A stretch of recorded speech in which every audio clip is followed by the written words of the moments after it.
What is going on, guys? This is Trendkill, and welcome to my Diablo 3 guide for the secret level Whimsyshire.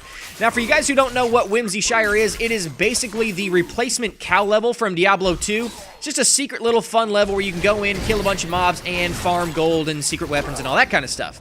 So before we get into how to do this, let's talk about the things that you're actually going to need to collect, and then we'll talk about what you got to do and where you've got to go to get everything. First off, you're going to need the plan for the Staff of Herding. That is the actual item that you're going to have to craft to get into Whimsyshire. Once you have that plan, you learned that, and before you can craft the item, you need to collect 5 different items. Those are Black Mushroom, Leoric Shinbone, Wirt's Bell, Liquid Rainbow, and Gibbering Gemstone. To get all those and craft the item, you're also going to need 150,000 gold. First off, if you guys have already beaten the game on normal and you want to farm for these items, go back to normal to do it. I guess you don't have to. It just makes it easier and you don't have to worry about actually taking damage or anything like that. I wouldn't probably try to farm this stuff on your current difficulty level. So if you're on Inferno, no reason to farm this stuff on Inferno. You can go back to easy and get the exact same items. They've got the exact same drop rate. Now, you don't have to collect these items in any particular order, but you obviously do have to have all 6 before you can craft the Staff of Herding and head into Whimsyshire. So what we're going to do is I'm going to show you the easiest items to collect, and then we'll get into the more annoying ones here in a few minutes. Alright, so the first thing we're going to do is we're going to collect the Black Mushroom, which can be found in Act 1. If you guys don't know how to farm stuff, or you don't know how to go back to different acts, basically what you want to do is you want to go to your character screen here, you want to switch to Change Quest, or you want to click Change Quest, then you can switch to any act or any quest that you've already completed on that difficulty. Down here you can select which difficulties you've completed on which characters, and basically for the Black Mushroom, you can choose any of the things in the Act 1 after about Quest 2 or 3, I'm not sure. All you need access to is the Cathedral Gardens. So what I'm going to do is I'm just going to click Imprisoned Angels, select Quest, OK, and you can see it goes Start Game with the Imprisoned Angel quest here listed. Once you click Start Game, you're going to head over to the waypoint and click the Cathedral Gardens. Once you get there, you're going to head over to Leoric's Passage. When you get into Leoric's Passage, you're going to head up the stairs and into Cathedral Level 1. Now, you're looking for a specific room, which I'll show you at the end of this clip, but the room is a randomly generated room. So what this means is Diablo's dungeons and items and enemies are all completely randomly generated, which is one of the cool parts about the game. So every dungeon is different every single time you go into it. So the room may not spawn, and if the room does spawn, it still may spawn without the Black Mushroom in it.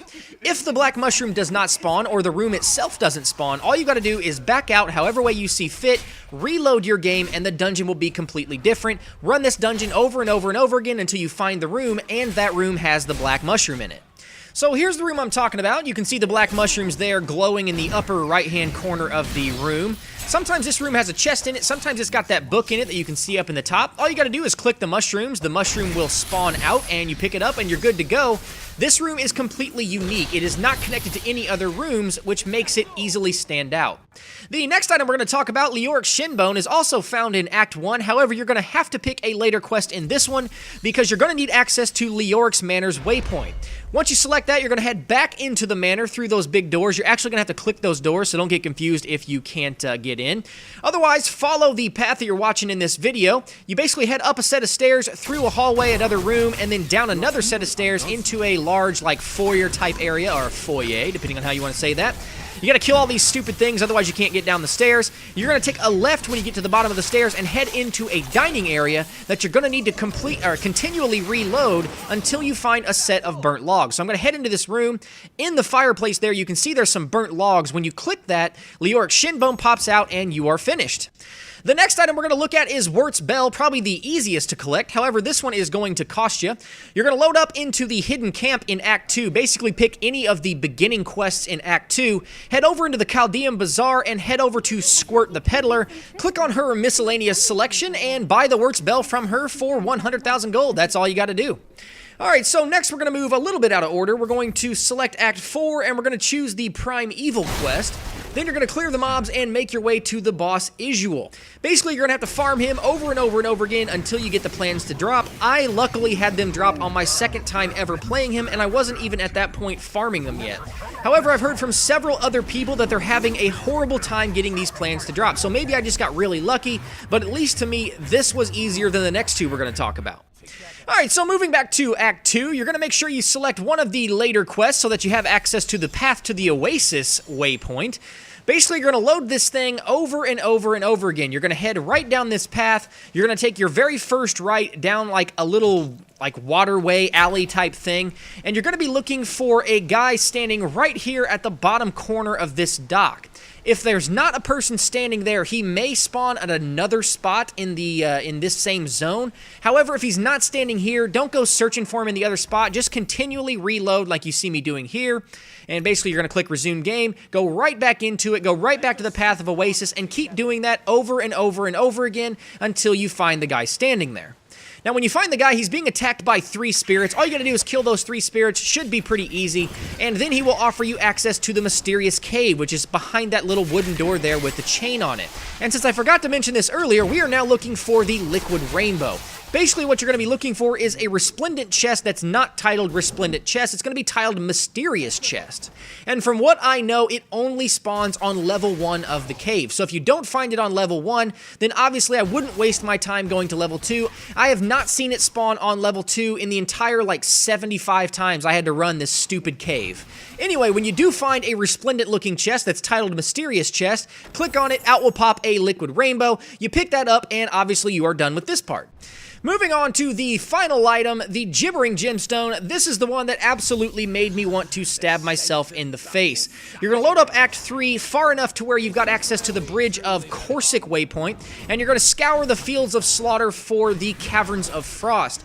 Now, the problem with the Caverns of Frost is that they look exactly the same as the Icefall Caves, and basically, each of them share a spawn point. So 50% of the time, it's going to be the Icefall Caves, which is what you do not need. The other 50% of the time, it's going to be the Caverns of Frost. However, you've got to finally get to the Caverns of Frost, then find your way through the first level of the Caverns of Frost, into the second level, and pray to God that an enemy named Chiltara spawns.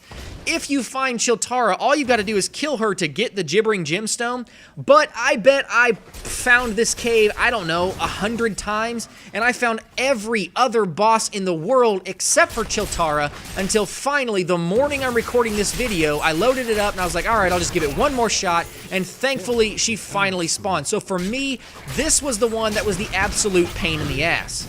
Again, all you gotta do is find Chiltara, kill her, the gibbering gemstone has a 100% drop, and you are finally finished collecting all of the items for the Staff of Herding. Finally, after all the hours of farming crap, you're going to be able to craft the staff. So basically, you're going to head over to a blacksmith with your plans, open up the crafting window, right-click on the book to learn the plans for how to make it. Then make sure you've got all 5 of your items in your inventory and ready to craft. Also, you have to have $50,000 on you. Click craft, and bam, finally, you've got your Staff of Herding, and you now have access to Whimsyshire.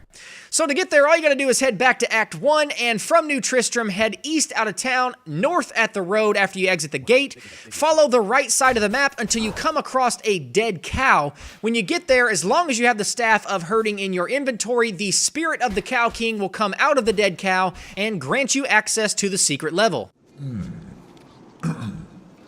We see you have brought the item. That is good. We are utterly pleased. I have never met one like you before. Are you related to the Goatmen? What? We hate those mannerless fleabags. Insolent, all of them, really. This is no time to be silly. The level of sparkling happiness and rainbows awaits you. You mean the cow level? No! There is no cow level. Now, move along.